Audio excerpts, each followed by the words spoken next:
terjadi gejolak besar akibat pengaruh yang diakibatkan oleh batu hitam yang telah dirajah Aji Kalacakra. Alam yang tadinya cerah dan sejuk, matahari bersinar terang, damai dengan kicau burung, tiba-tiba berubah drastis selama 3 hari 3 malam.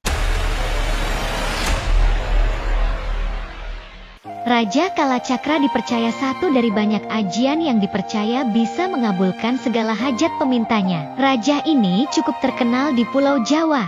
Jika diterjemahkan, Kala artinya adalah sial atau jahat, sedangkan cakra adalah senjata dari Batara Kresna yang dipakai untuk memusnahkan kejahatan. Sehingga Raja Kalacakra adalah mantra yang dipakai untuk memusnahkan kejahatan keapesan.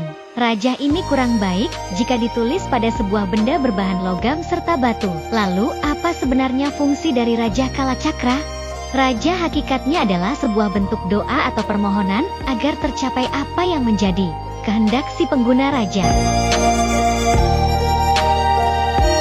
Berdasarkan kisah tanah Jawa, Syekh Subakir yang menguasai ilmu gaib dan mampu mengenali makhluk halus mengetahui alasan utama mengapa para pendahulunya gagal menyebarkan ajaran Islam.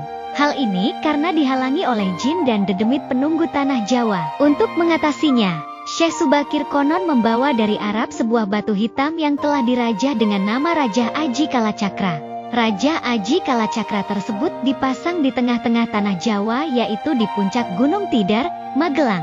Karena Gunung Tidar dipercayai sebagai titik sentral atau pakunya tanah Jawa. Terjadi gejolak besar akibat pengaruh yang diakibatkan oleh batu hitam yang telah dirajah Aji Kalacakra. Alam yang tadinya cerah dan sejuk, matahari bersinar terang, damai dengan kicau burung, tiba-tiba berubah drastis selama 3 hari 3 malam.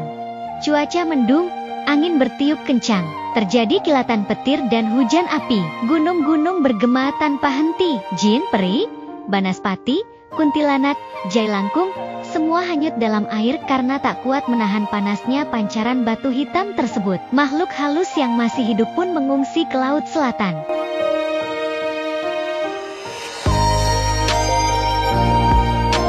Seperti juga halnya dalam kisah perselisihan antara Arya Panangsang dan Sultan Hadiwijaya. Ketika itu, Sunan Kudus adalah orang yang berada di pihak Arya Panangsang. Karena ingin membela, Sang Sunan menyiapkan kursi yang sudah dipasang raja agar terduduki oleh Sultan Hadiwijaya, sehingga kekuatannya bisa menghilang.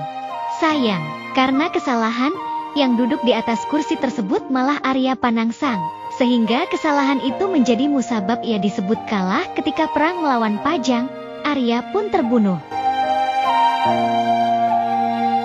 Pemilik Raja Kalacakra bisa dilihat dari kehidupannya yang nyaman, tenang, dan tenteram. Bagi orang yang bisa melihat dan paham dengan sesuatu yang sifatnya harus memakai indera keenam. Raja ini berwujud berupa sinar yang berputar dan terletak pada dada pemiliknya. Mereka yang memiliki ilmu ini juga sudah melalui tirakat panjang, berupa puasa selama 40 hari berturut-turut, atau ada juga yang bilang cukup dengan berpuasa mutih selama 7 hari, dimulai dari Selasa Kliwon.